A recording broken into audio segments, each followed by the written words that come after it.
crafting friends, Jessica here with Tiny Worlds of Wonder, coming at you with a special bonus episode for the week. And I'm pretty darn excited about it. The wonderful folks at Colorit Coloring Book Company reached out to me recently and asked if I would do a review on a publication they have coming out March 31st, today, the day this video goes up. It's called Mandalas Volume 3.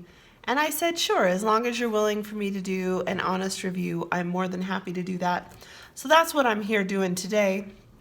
We're going to take a look at all the features of this book, and then I'm going to grab out some of my favorite coloring media, and we're going to do a little coloring. We'll take it for a test run, and I'll give you some tips and tricks with the supplies that I show you.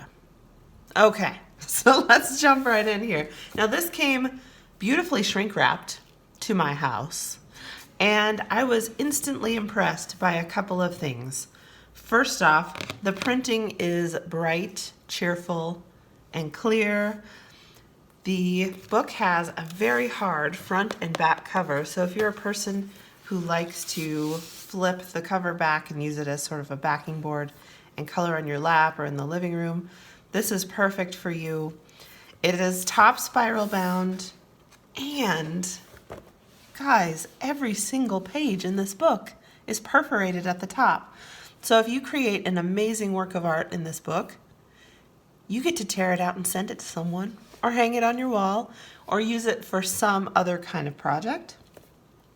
Or you can leave it in your book if you want. I thought that was a really cool idea. The paper here, from what I can tell, is slightly glossy. Not very glossy, but you can tell it has a little bit of a coating on it, which makes me think that colored pencils are going to work really well on here. But we shall see. We've got some info in the front, a really gorgeous engraving page for your name here, and then this was a really cool idea. I've actually already pulled this out because I've done a little work on a couple of pages in here. This is a blotter page with some directions, which is a great idea. And then there's an area for you to kind of test some of your coloring media out here, which is really cool. I hate testing my coloring media on an actual page I might want to do. And so it's nice to have kind of a spare page. Now, this book has 50 designs in it. 50, that's a lot. And some of them are traditional. I won't show you every page, but I'll show you a little smattering of pages as we go through here.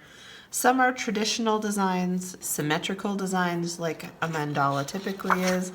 And then some, let's see if I can find one here. Yeah, some have sort of nature scenes, like we have some hibiscus flowers there. I'm going to show you several pages that I've done a little work on later on, but some celestial sort of pictures. This one I really, really like. This I'm going to have to do. This beautiful tree. So there's a really nice mix of images. Like I said, I won't show you every one. But I'm actually going to go grab my colored pencils and some other stuff. I'll meet you right back here. Grab your coffee with froth, because life's too short for coffee without froth. And we'll do a little coloring. Okay, we're going to start with my favorite page first. This is not a surprise. It's like the girliest, prettiest page. I don't know. What can I say? I love this. I had a blast doing a little work on this here. I didn't want to film the whole thing because it took me quite a while to get this far, but isn't this page stunning? We're going to start off with Prismacolor Premier pencils. So this is the set I have. I have the 132 tin. Now, of course, everything I use here today is going to be linked in the description below. Of course, this book is going to be linked in the description below. And I encourage you to hang around because at the end I'm going to tell you about a really, really exciting surprise.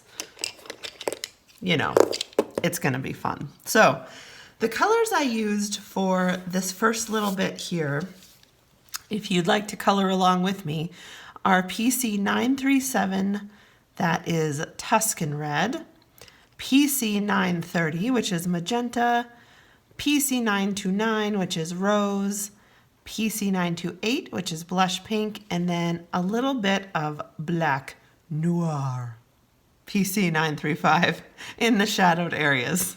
Okay, so that's what I started out with here. I wanted a really true, when I saw this page, I wanted a really true pink pink. Okay, so that's one of my favorite color combos for pink pink. Now, as I've been sitting working on this, my prediction that this really smooth, slightly coated paper would be good for blending colored pencils is 100% true. I'm pleased to report. So these pencils are laying down like a dream on this paper. It's beautiful so far. I think the result is beautiful. Like I said to someone, no, I said in a video recently, my style tends to be really high contrast. And so, you know, that's not everyone's style, but I think, man, these pencils just lay down like butter on this paper. So I'm going to kind of walk you through what I did here. We're just going to do one little petal because, you know, colored pencils are slow. We'd be here all day. Hopefully you'll be able to see kind of what I'm doing here. So what I always do first is block in my values. So I'm going to block in my areas of shadow and light first.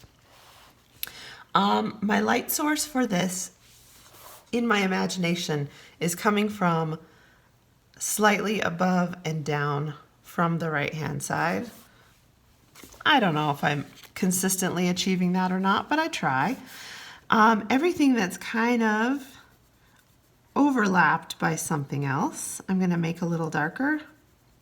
And then I'm going to keep my lightest, brightest point kind of along the middle here of this petal, just so it sort of looks like the light is hitting the petal from the side there, and that it's sort of raised, if that makes sense. So I'm going to start with my Tuscan red, just blend in a little bit around my overlapped areas and around my front edge there.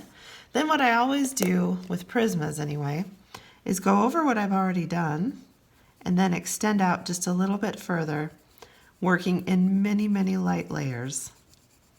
Okay, so I'm gonna color over what I did with my Tuscan red and then just continue extending out a little bit. I can tell, so this is not what I normally do with my videos. This is as far as time of day I'm filming. I'm filming this like first thing in the morning before work because I wanted to get this up today. And so my voice is a little testy today. It's like, what are we doing? It's not understanding what we're doing. All right, then I'm gonna grab my next lighter color, which is rose. And again, come out just a little bit further than what I did with my magenta.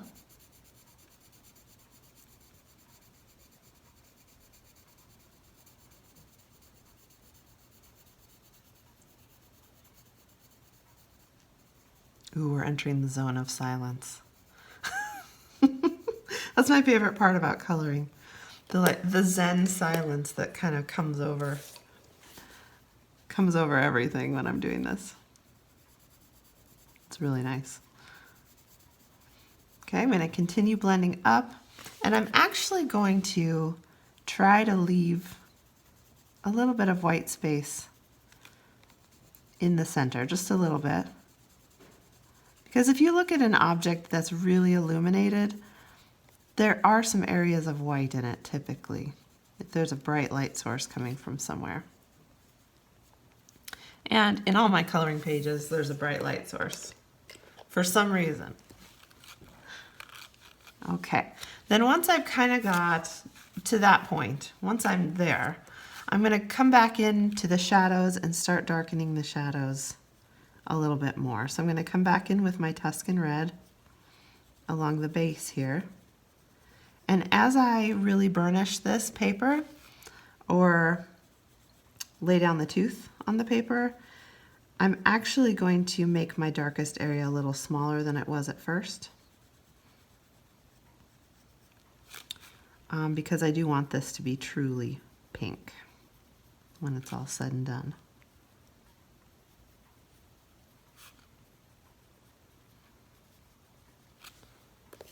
Okay. Go to magenta.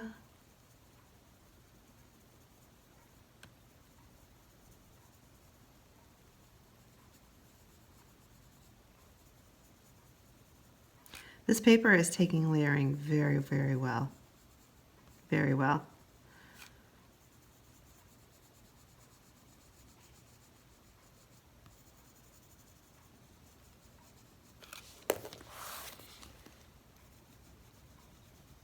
Now, in this book, I'm not going to be testing out things like markers and gel pens that have no blending capability. So if you're a gel pen colorer, I really think this paper is going to work very well for gel pens and for markers that don't require blending out. But I just don't use those types of coloring products, and so I'm not going to show you any of them. But I anticipate that this paper is going to do just fine. If this holds up to wet media, then markers are going to be just fine, in my opinion. So now I'm back to my third darkest color, and I'm going to come in with my lightest color now, and what I'm actually going to do is, with a little firmer hand, start to burnish over the areas that I have the darkest and really focus on blending in my edges. Our lightest color is always our best friend when it comes to blending. I think I actually need, because there's a crease in this petal, I actually need to come down with my darker color just a little right there, I think.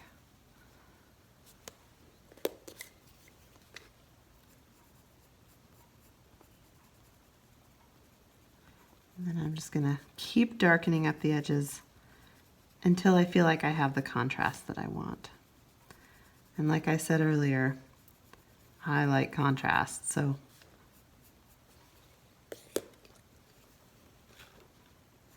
there's usually no lack of that.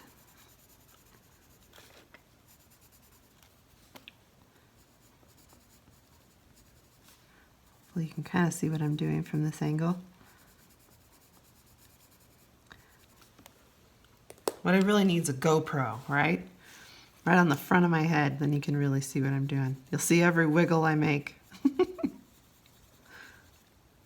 Okay, and again, I'm taking my lightest color, burnishing that color in.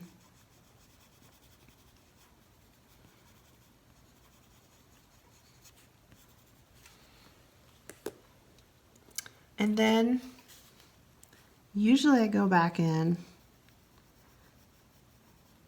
and darken my shadows several times. I just never seem to be happy with how dark they are, or at least not for a while, because I like that contrast.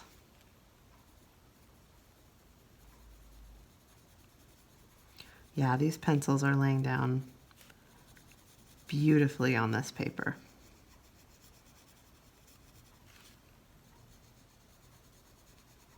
I have quite a few coloring books, and I would rate this as #1 so far on how colored pencils perform. We'll see about my other pencils, but for colored pencils so far, A+.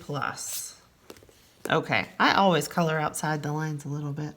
I hope you guys do too, just a little bit outside the lines.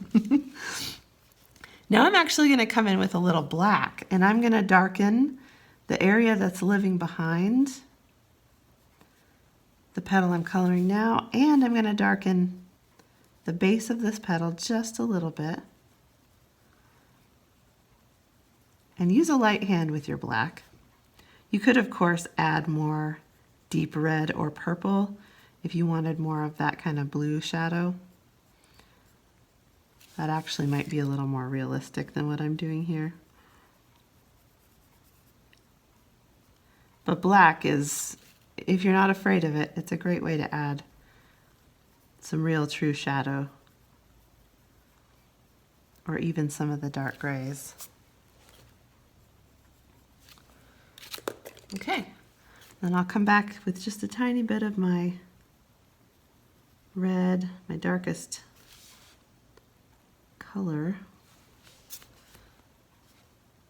my darkest pink shade, which is red actually, and blend that black out just a little bit. So hopefully you can kind of see my process. That's the identical process that I used on the flower over here.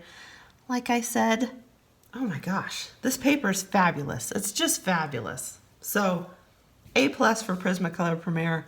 Let's move on to Arteza.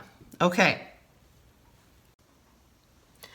All right, next up we have the Arteza Real Brush Pens Premium Blendable Water-Based Markers. I have the set of 48.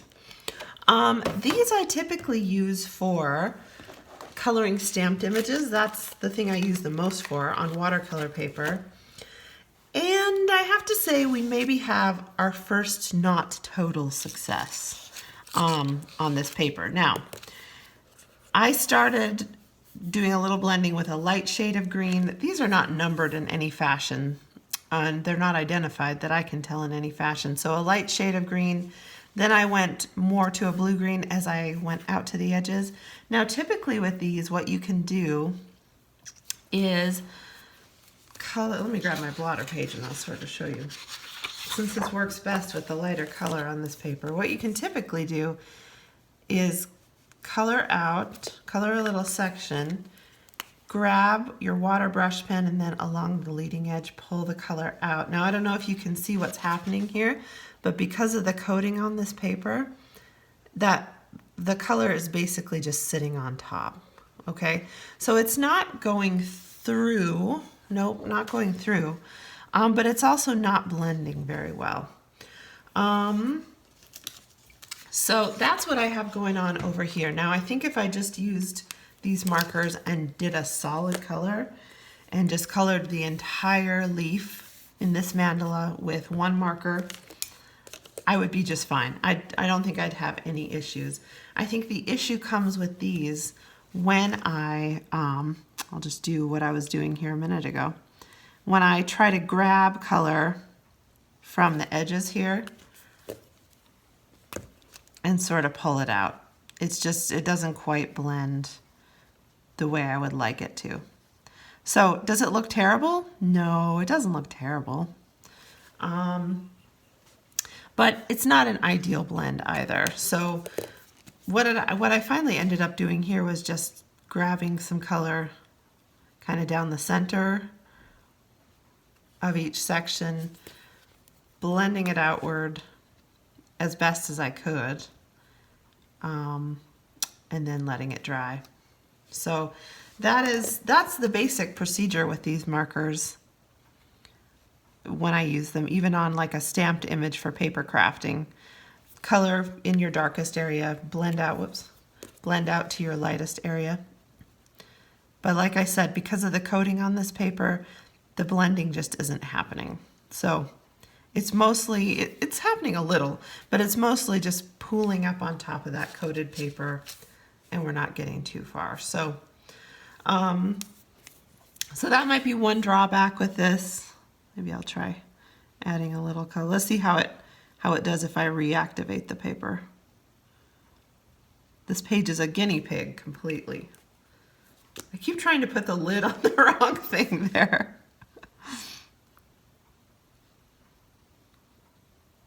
We'll see how much water this paper can take. One thing you're going to need that I forgot to grab is a paper towel just for blotting.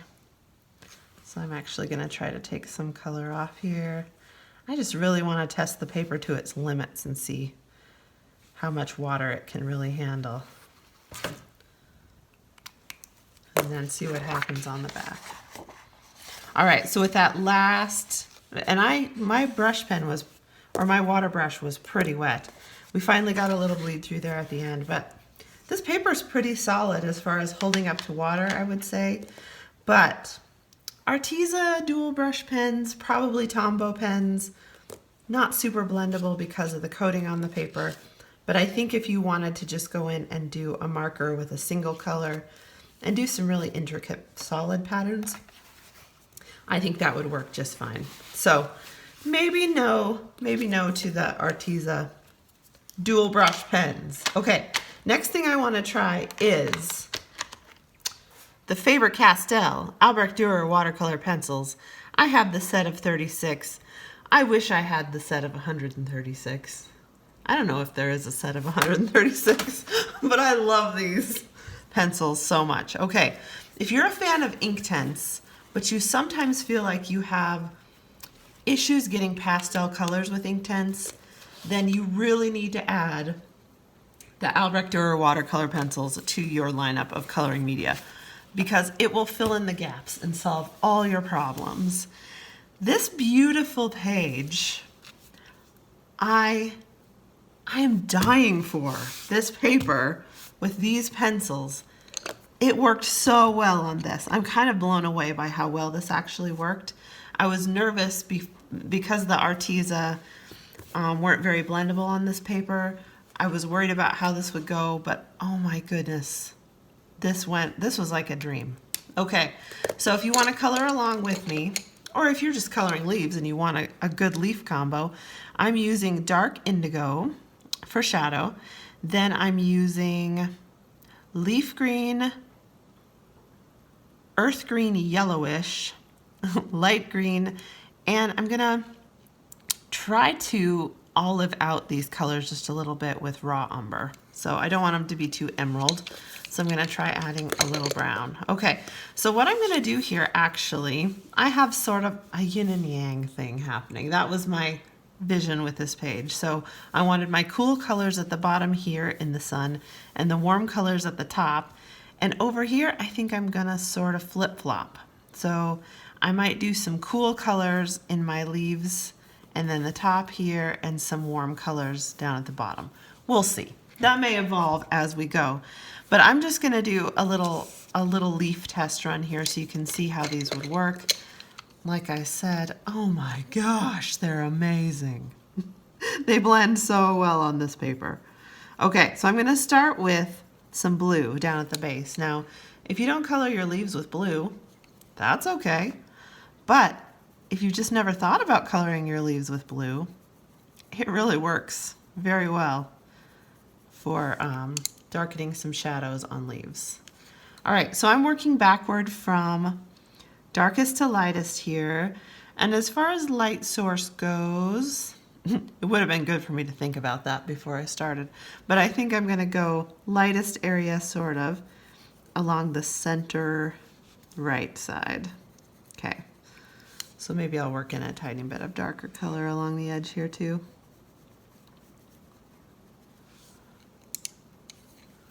And then I'll keep my lightest color right about here.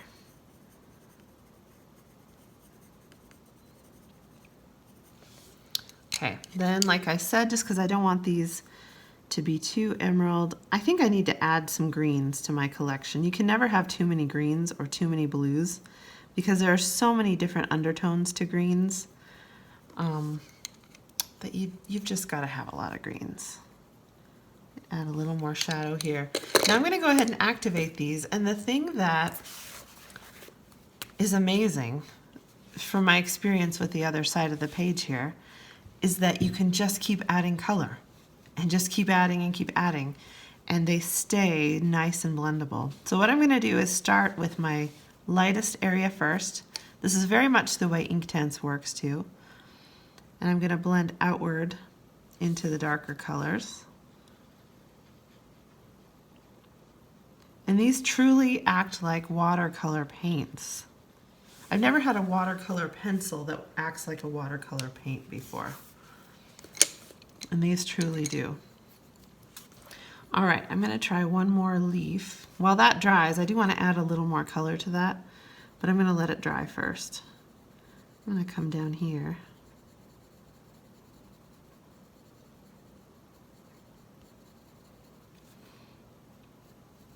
Because this one is behind some other stuff, I might just give the impression that it's sort of hanging out a little further back.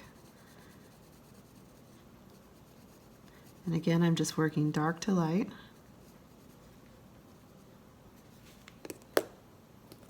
because my light source is going to be lower right hand side again.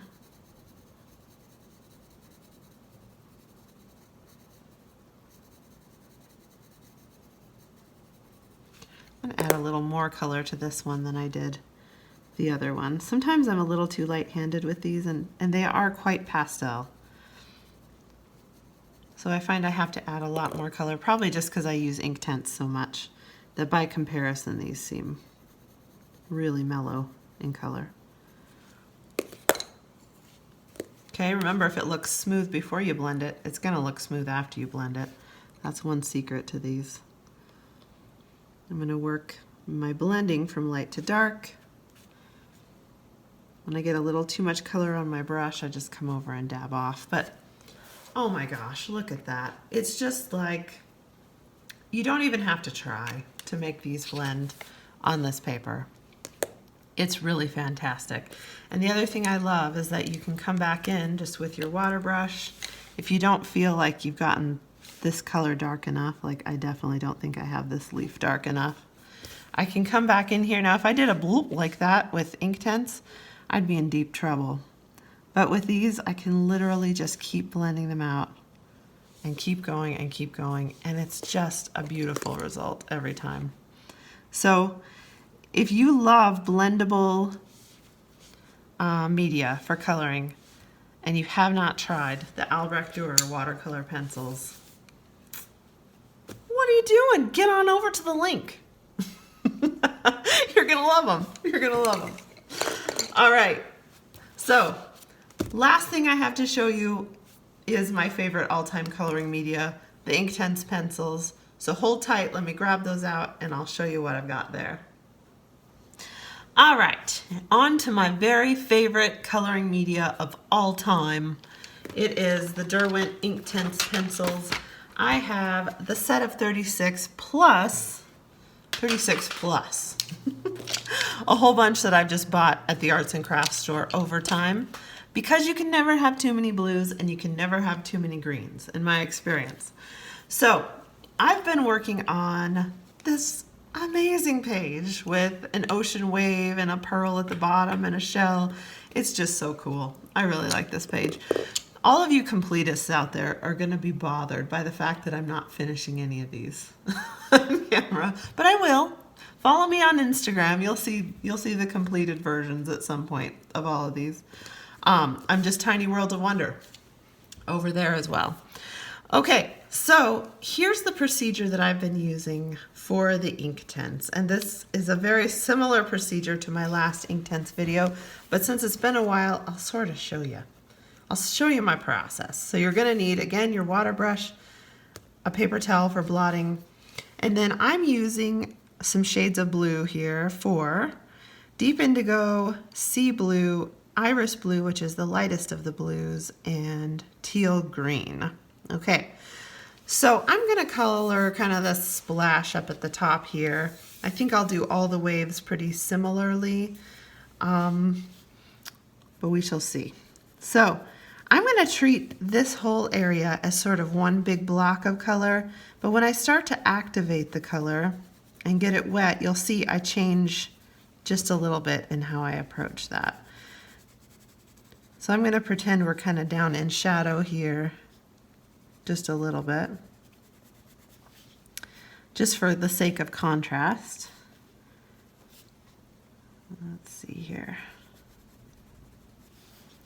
Sometimes I have to think through the process as I go and just sort of sit back and look at it for a second.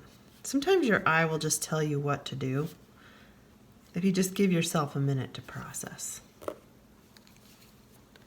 All right, then just like all the other coloring I've done today, I'm going to go back in to what I've already colored and extend out just a little bit. This sea blue is very bright blue, so this is a fabulous color. I really, really love it.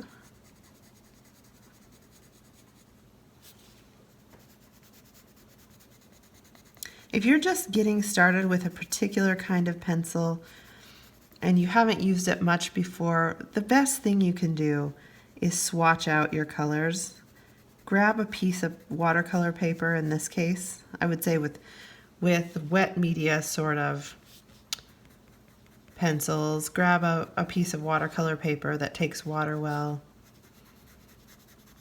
With colored pencils, just grab a paper with good tooth and then just make yourself a color chart basically. Swatch them all out and then you get to see how they behave in various contexts too. And I think that's really helpful. And you can sort of see where you might have gaps in your color palette that you need to fill in with extra pencils that you just buy off the shelf.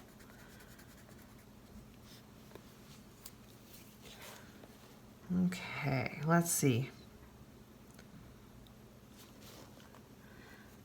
I think I'm going to do a little more teal in this area than I did down here. I added a little down there. I'm going to add quite a lot up here. We'll have sort of a big splash. I have to say teal is one of my very favorite colors. I love it.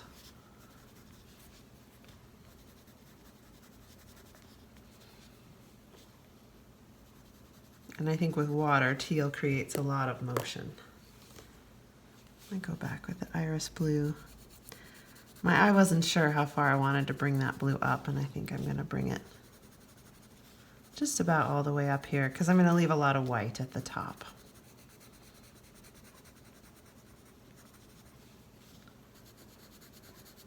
Now the thing that I love about Inktense is that you don't have to be super particular when you're laying them down.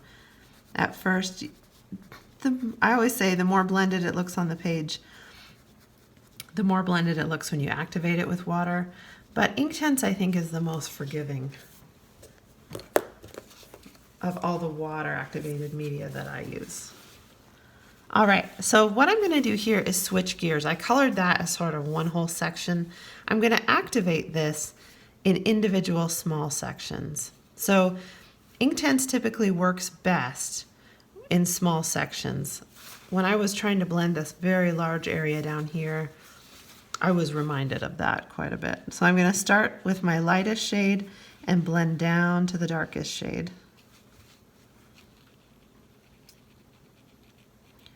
Start with my lightest shade, blend down again, and then blot off each time. Now, as far as how the Inktense works on this paper, I would say moderately well. Not as well as the Albrecht Durer because the Inktense dries to ink and it's not as workable. So the Albrecht Durer definitely works better. These work okay. You still get a really nice brightness, but again, the coating on the paper, I think, prevents a little bit of the blending that we might otherwise get. I'm definitely going to be using them in this book, though. It's not going to stop me. The fact that I said moderate is not going to stop me from using them. Oh, Inktense are so fabulous. They're just so great. I'm a big fan.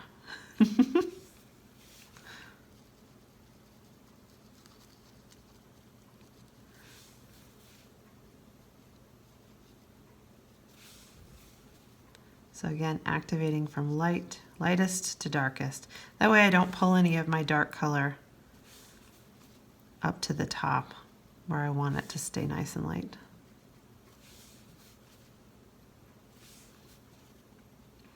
Now, unlike the Albrecht Dürer pencils, I cannot come back in and reactivate this color once it's dry. Once it's dry, you're done, okay? I can let the paper dry, and I normally would let it dry a little more thoroughly than this even, but you can come back in and just deepen your shadows up if you need to. You're not gonna get a really, really nice blend this way. So I encourage you to lay as much color down in one layer as you possibly can, because it's gonna work much better blending that way. Okay, and then in my little white caps here, I'm just going to come in and grab some teal and maybe pop in. I'm going to mostly leave these white. Maybe just pop in a little teal here and there. Just sort of following the area that the artist has given us here.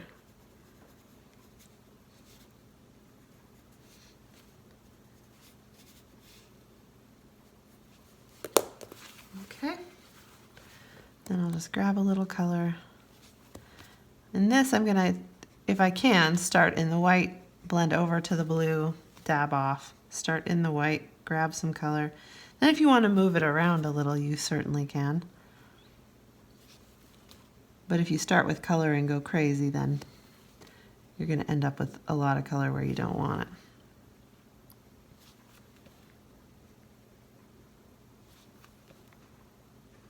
This teal green is so cool.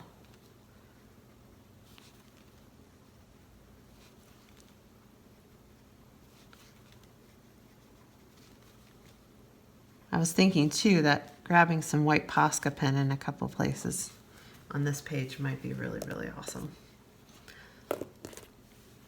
I might darken up the trough here just a tiny bit more, but like I said a minute ago, I'm not going to have much time to work with that.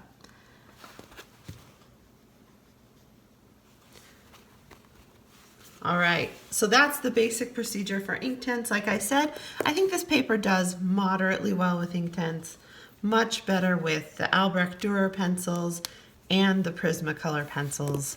Those two really are 10 out of 10.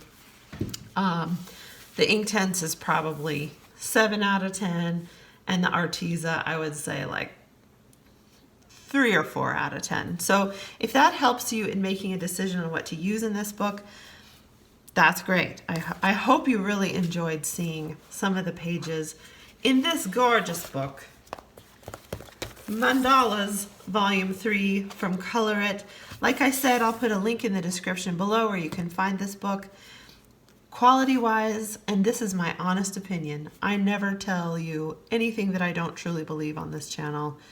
Quality-wise, this is the nicest book in my stash as far as paper quality and just the features of the book. So if the artwork appeals to you, go check it out. Now I do have a very exciting announcement to make because Colorit very kindly offered to send a free copy of Mandalas Volume 3 to one lucky viewer of this video. So if you've made it this far, congratulations, because you're going to find out how to participate in the giveaway. So what I'd like you to do is go down below in the comments, and I would like you to leave a comment telling me what your favorite coloring book is and what state in the United States you live in. Now, unfortunately, this giveaway is not open to my viewers who live outside of the US just because shipping is crazy sometimes outside the US,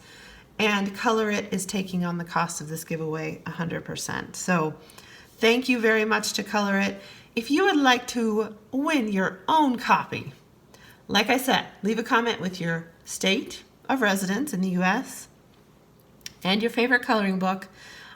I'll be drawing a winner with a comment picker in my video, not this Wednesday, but a week from Wednesday. So that'll give you 8 whole days to get your comments in.